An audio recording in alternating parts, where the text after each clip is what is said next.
今回はご覧のキャラを紙で作ります。音を聞きながら動画を見てください。音が鳴ると同時に数字が8回表示されます。これは展開図を利用するためのパスワードです。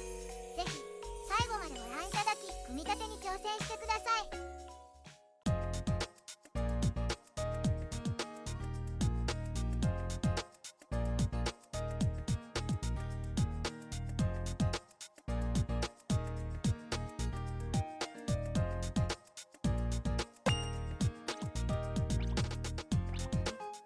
アニメ版の色が想像よりも白かったので、アニメカラー版を作りました。公開する展開図は新規に作ったものですが、組み立て解説は原作版の動画を利用しています。公開する展開図とはのりしろマークや色合いが違いますが、何卒ご了承ください。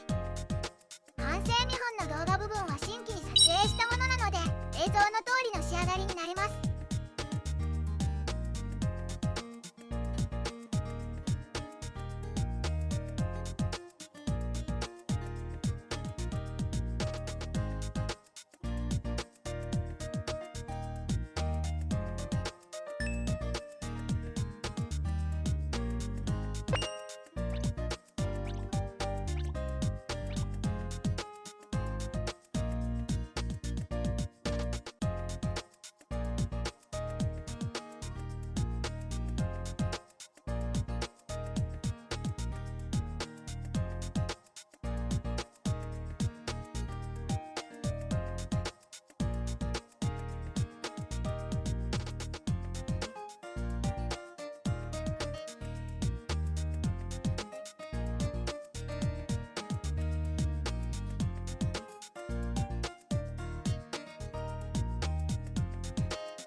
いろいろなキャラクターを作ったので、他の動画も見てください。